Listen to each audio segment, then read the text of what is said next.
Hello students and parents. এই ভিডিওতে আমি বেসিক্যালি একটা ডিসকাশন করতে চাই একটা রিপোর্টের উপরে, যেটা skill India report 2023।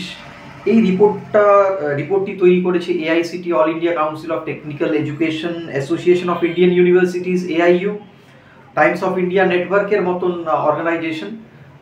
Skill India report 2023।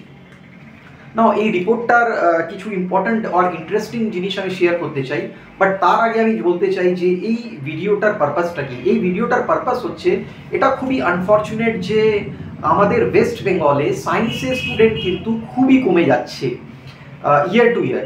আজকে আমাদের রাজ্যে মাত্র 13% স্টুডেন্টেরও নিচে, হয়তো মেবি অ্যারাউন্ড 10 to 12, 13% স্টুডেন্ট হচ্ছে সায়েন্স নিয়ে পড়ছে। পিওর সায়েন্সের স্টুডেন্ট তো খুবই কমে গেছে।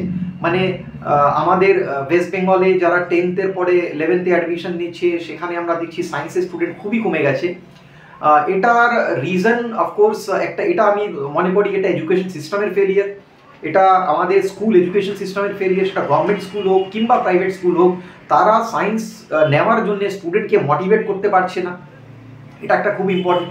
সেকেন্ড জিনিস, আমি পার্সোনালি মনে করি, এটা আমি পার্সোনালি তো ফিল করি উইথ মাই এক্সপিরিয়েন্স, যে কোয়ালিটি অফ সায়েন্স টিচিং খুবই পুয়ার হয়ে গেছে আমাদের স্টেটে, যার কারণে আমরা সায়েন্সের স্টুডেন্ট কিন্তু তৈরি করতে পারছি না।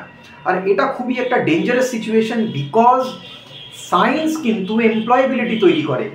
আমাদের এটা বুঝতে হবে যে সায়েন্স কিন্তু এমপ্লয়েবিলিটি তৈরি করে। আজকে যদি সায়েন্সের স্টুডেন্ট এত কম হয়, তাহলে এমপ্লয়মেন্ট জেনারেশন কোনো না কোনোভাবে এফেক্টেড হবে। আর এটা শুধুমাত্র সায়েন্স না, এটা মানে যদি আজকে আমাদের রাজ্যে সায়েন্সের স্টুডেন্ট এত কম থাকে, তাহলে হিউম্যানিটিস কিংবা কমার্সের স্টুডেন্টও কিন্তু জব পাওয়া খুব ডিফিকাল্ট হয়ে যাবে, বিকজ কোনো না কোনোভাবে সায়েন্স কিন্তু এমপ্লয়মেন্ট জেনারেট করে বাকি সেক্টরসের জন্যেও।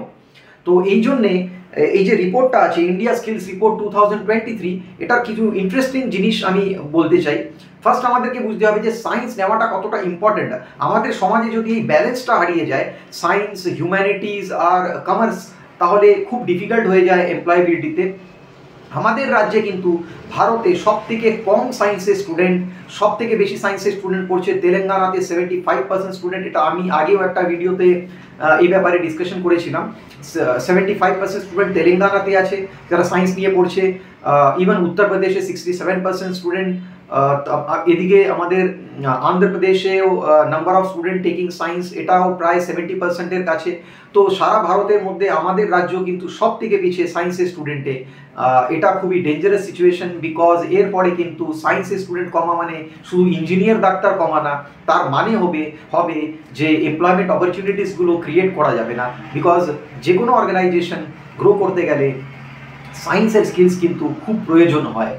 আর আমাদের যে ইন্ডিয়া স্কিল রিপোর্ট যেটা রিলিজ হয়েছে 2023, এখানে আমি কিছু ইন্টারেস্টিং ফ্যাক্ট বলতে চাই যে আপকামিং 2030 অনওয়ার্ডস যেই জব সেক্টরগুলো খুব স্ট্রং হবে কিংবা যেই এরিয়াতে অনেক বেশি এমপ্লয়েবিলিটি আসবে, সেই এরিয়াসগুলো কোনগুলো, মোস্ট গ্রোয়িং সেক্টর বাই 2030, এটা বলা হচ্ছে নাম্বার 1 ম্যানুফ্যাকচারিং।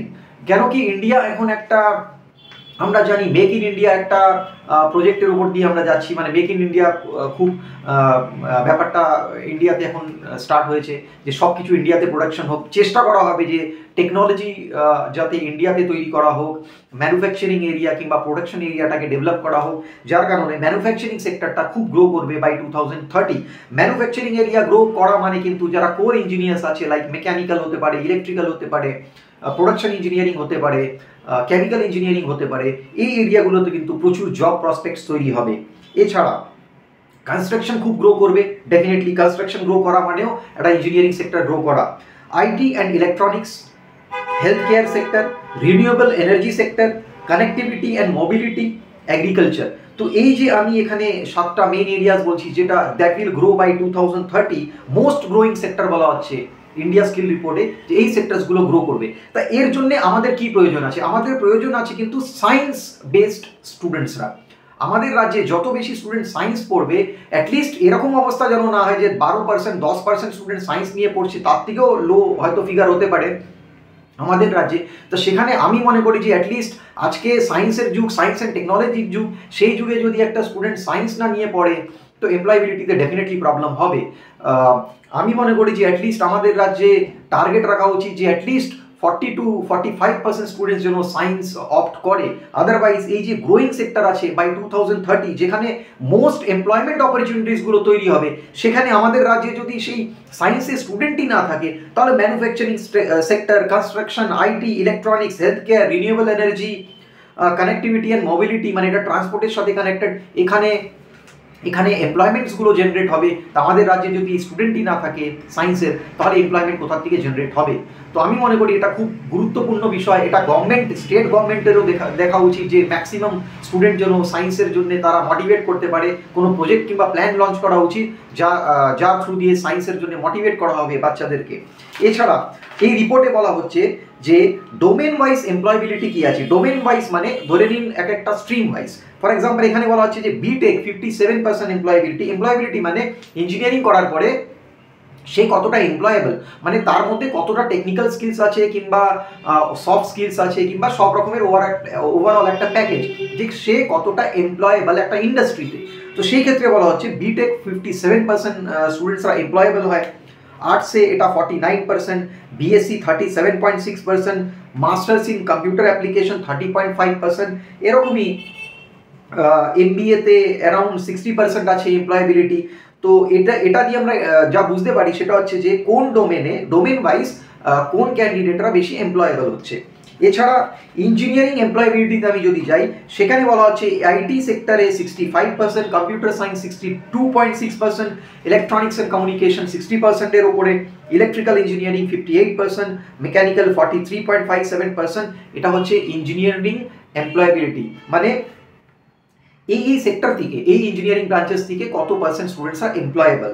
তো এখানে যদি আমরা স্টেটসে যাই যে স্টেট ওয়াইড এমপ্লয়াবিলিটি কি আছে, এখানে উত্তরপ্রদেশ লিডিং, সব থেকে বেশি এমপ্লয়াবিলিটি যদি কোনো স্টেটে থাকে সেটা হচ্ছে Uttar Pradesh, followed by Maharashtra, Delhi, Andhra Pradesh, Rajasthan, Karnataka, Telangana which is following in series।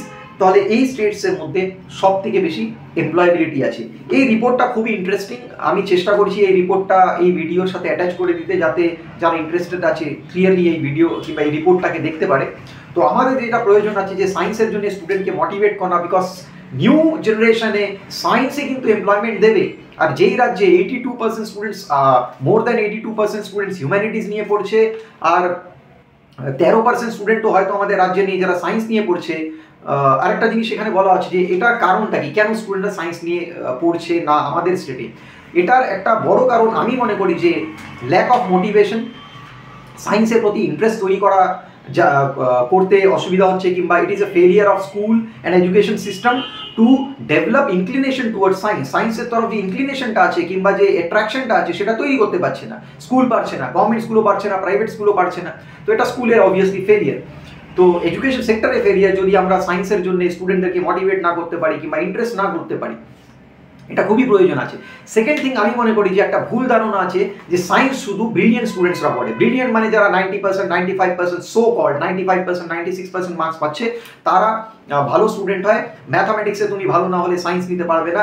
এবার এখানে একটা জিনিস কিন্তু আমাদেরকে বুঝতে হবে, সায়েন্স নিয়ে পড়ার জন্য কোনো এক্সট্রাঅর্ডিনারি ব্রিলিয়েন্ট হওয়ার প্রয়োজন পড়ে না। একটা অ্যাভারেজ স্টুডেন্টও কিন্তু সায়েন্স নিয়ে পড়ে খুব ভালো ক্যারিয়ার করতে পারে।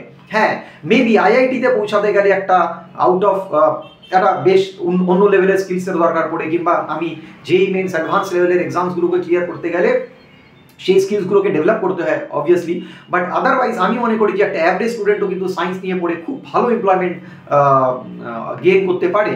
তো এটা খুব ইম্পর্টেন্ট যে বোঝার যে সায়েন্স শুধু ব্রিলিয়েন্ট বাচ্চাদের জন্য হয় না। যারা 85% পেয়েছে, 90% পেয়েছে, তার নিচের যাদের স্কোর আছে তারা সায়েন্স নিয়ে পড়তে পারবে না, এটা ভুল ধারণা। সেকেন্ড জিনিস হচ্ছে, এখানে আমি একটা জিনিস বলতে চাই যে ওয়েস্ট বেঙ্গল বোর্ডের যে সিলেবাসটা আছে ক্লাস 10, এটাও একটা বড় ফেলিয়ার। বিকজ ক্লাস 10-তে ম্যাথামেটিক্সে বেশ কিছু চ্যাপ্টার্স আছে যেগুলো প্রয়োজন ক্লাস 10-তে, লাইক ট্রিগনোমেট্রি আছে, আর্থমেটিক প্রগ্রেশন হয়, কোঅর্ডিনেট জিওমেট্রি হয়। তো এই চ্যাপ্টার্সগুলো যদি অন্য বোর্ডে থাকে, সিবিএসসি কিংবা আইসিএসসি বোর্ডে আছে, আমি দেখেছি বেশ কিছু স্টেট বোর্ডেও আছে এই সিলেবাসগুলো। তো এতে কি হয়, ট্রিগনোমেট্রি ফর এক্সাম্পল, ট্রিগনোমেট্রি না থাকলে একটা বাচ্চা ক্লাস 11তে সায়েন্স নিয়ে পড়বে কি করে, তার বেসিক আইডিয়া থাকে না ট্রিগনোমেট্রি। আমি জানি না যে এখানে স্টেট গভর্নমেন্টে যে এডুকেশন সেক্টরে যারা লিড করছে তারা কি এতটুকু বুঝতে পারছে না যে ম্যাথামেটিক্সের সিলেবাসে কি প্রয়োজন আছে, যার যেই বেসিসে একটা স্টুডেন্ট সায়েন্স নিয়ে পড়তে পারবে, পিওর সায়েন্স নিয়ে পড়তে পারবে।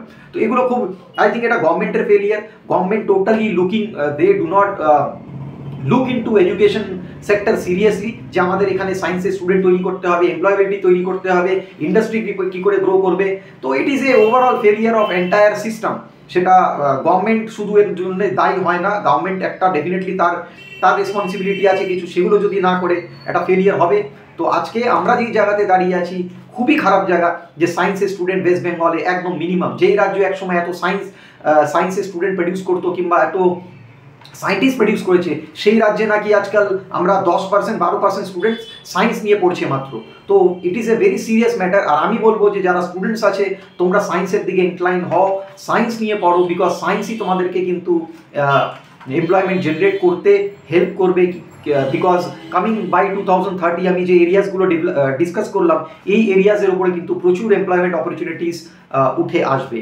তো hope you like this video, subscribe to this channel, and hope you have understood this video properly. Thank you.